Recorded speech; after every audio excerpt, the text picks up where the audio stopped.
it's Rose and welcome back to Cheap Lazy Vegan. Today's video is going to comprise of 3 easy vegan dinner ideas. Obviously you can make these any time of day, but I think they're really great for dinners. They're satisfying, they're filling, and they're delicious and very easy to make. These are simply to inspire you to have a little fun in your kitchen and make something different and make something new, just giving you guys some more ideas for easy vegan meals. In this video, I'm working with Thrive Market once again to bring you guys these recipes, and I'm using a bunch of products from Thrive Market. So if you guys are interested in any of the products I'm using, or if you're just interested in shopping at Thrive Market, the link down below will get you 25% off your first order plus a 30-day trial. So you can try out the website, try out the service for 30 days and get your order for 25% off. If you guys have not heard of Thrive Market, they're an online retailer and they specialize in natural and organic items, and they sell these items at discounted wholesale prices. So all you have to do is pay an annual membership fee of $60 and you get access to all of these discounted items. Today they're giving you guys a 30-day free trial, so you can check out the service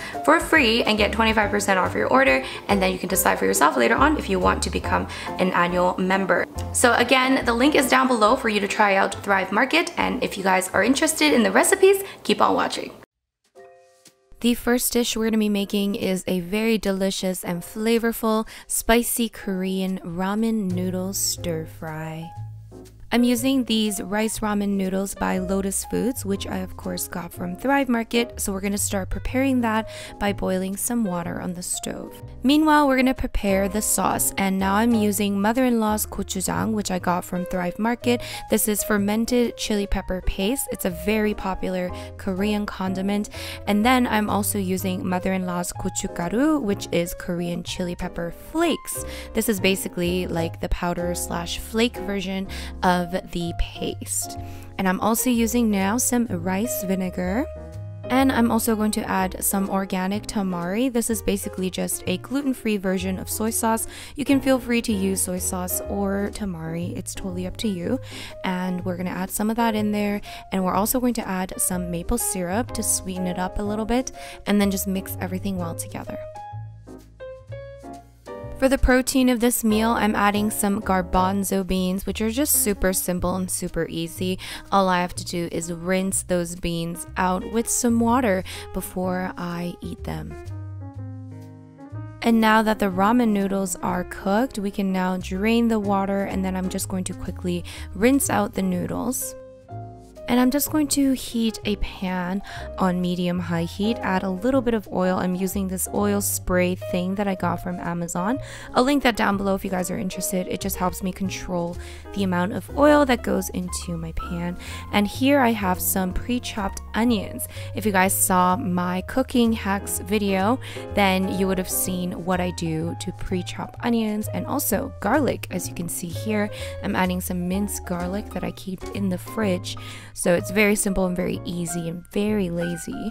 So that I'm just going to cook that up for a couple of minutes and then add in the ramen noodles. And then quickly we're just gonna throw in those chickpeas and also just pour in that sauce, and then literally just stir everything well together. And once it's mixed well together, I decided to add in just a nice handful of spinach. This is totally optional, but I had some spinach lying around and I just thought I would get some greens in there, so I'm just gonna mix that in. You don't really need to cook it for much longer because spinach wilts pretty quickly. And then I'm just gonna add a very small amount of sesame oil at the very end, and that's pretty much it. You can plate it. I'm topping it with some toasted sesame seeds as well as some chopped onions. And there you have a very quick and very delicious ramen noodle stir fry. This was super flavorful, delicious, satisfying, and it should only take you less than 10 minutes to make. So it is a perfect weekend dinner idea. Second thing I'm going to show you guys is something you can enjoy with rice, or maybe in a wrap, or maybe even a burger or a sandwich. These are really simple sweet potato and chickpea patties. First thing we're going to do is heat up a little bit of oil on a non-stick pan on medium-high heat. And now I'm just taking some chopped onions and I'm just going to cook that up a little bit.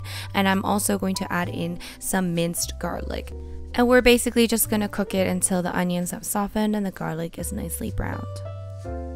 And we're just going to mash up some chickpeas using a fork. We're using those same chickpeas we used earlier. And just mash it nicely. It doesn't have to be perfect. It never has to be perfect. That is the motto. And we're also going to add that onion and garlic mixture into that chickpea mixture. And I'm using this organic sweet potato puree. I find that this is really a good thing to have around because quite often I don't use sweet potato because I'm too lazy to cook sweet potato. So this is something that is really simple and you can just add it into whatever you make and it gives it that nice sweet potato flavor, but you don't have to cook it because it's already in the can. You know what I'm saying? So it's a very nice lazy way to have sweet potato. So we're gonna add that into the chickpea and onion and garlic mixture. We're just gonna mix that well together. And we're going to keep the seasonings pretty simple. I'm using some nutritional yeast that I got from Thrive Market. The brand is Bob's Red Mill. We're going to add that into the mixture.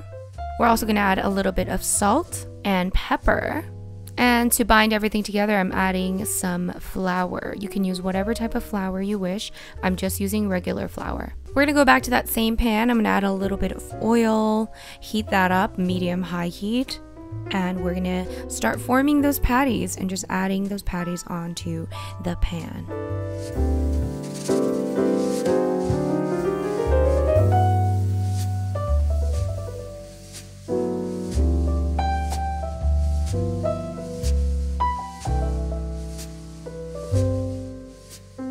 And like I mentioned, you can eat these patties however way you like. They go really well with rice and a little bit of sauce and some veggies on the side, or you can have it in a wrap or a burger, whatever floats your boat. You can always eat it one way for dinner and then the next day you can have it in a different way for lunch.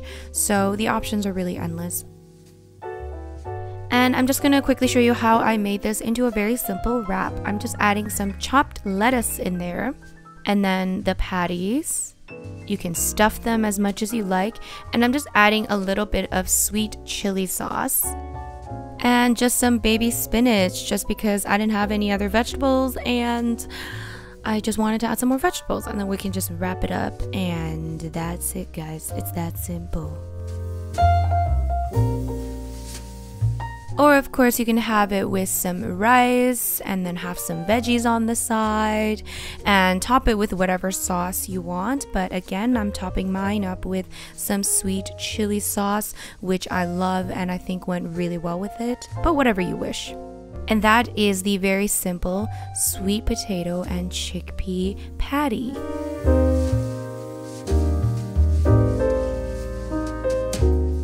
Last but definitely not least, I'm going to show you guys how to make a very simple and very easy vegan sushi. This is just one of the many ways that you can make sushi as a vegan.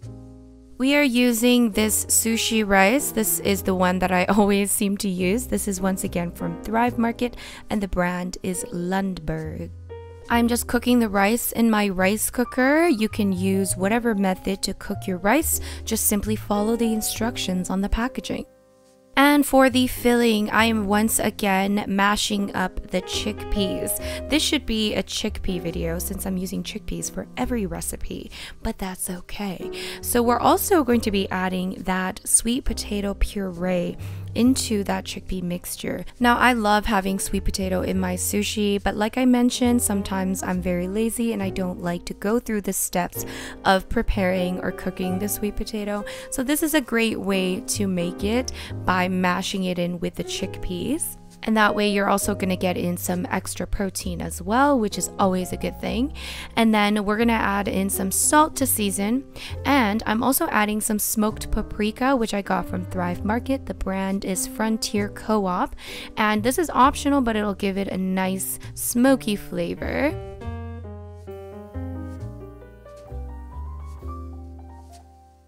And once the sushi rice is all cooked and prepared, I do like to cool it down first and then just season it with some rice vinegar and just a pinch of sugar and mix everything well together. For the sushi, I'm using this Emerald Cove Pacific Sushi Nori sheets, which I got from Thrive Market. We're just gonna lay it down and just pack in that sushi rice. I like to use approximately a cup of sushi rice, cooked sushi rice, per roll. And now we can just start adding in our fillings, starting with that sweet potato and chickpea mixture. And in hindsight, I would have added less sweet potato puree compared to the chickpeas because it was a little bit more mushier than I would have liked. So that's one thing you might want to remember. I'm adding some avocado and some baby spinach, and we're just gonna roll it up. So I'm just going to very lightly wet that little gap of the norishi with a little bit of water so that we can just bind everything well together and close off that sushi roll. And there you have it, guys. There is a very simple vegan sushi roll. We're going to cut it up, and I like to wet the knife a little bit as well when I cut sushi rolls, which just makes it easier to cut the rolls without the rice and stuff just sticking to the knife.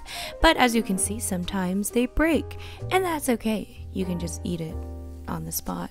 So yes, don't worry if you have a hard time cutting the rolls. It's just, I don't know, it just comes with practice and life, and if the stars are aligned, it might work out well for you. If not, then you can just add everything into a nice bowl and make a nice deconstructed sushi bowl, whatever floats your boat. And now those are the finished sushi rolls. Don't they look so beautiful? I love looking at sushi. It's just pretty, you know. Even if it's not that pretty, it's still pretty. And now I'm just having it with some of that organic tamari. And that, my friends, is how you make a very easy sweet potato sushi without cooking sweet potato.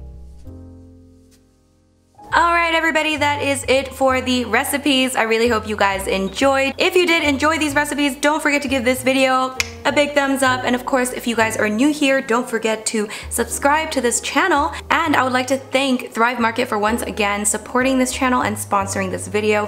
If you guys are interested in getting 25% off your first order and also trying out Thrive Market for free, definitely check out the link down below. And of course, thank you guys so much for watching, and I'll see you guys in my next video. Bye!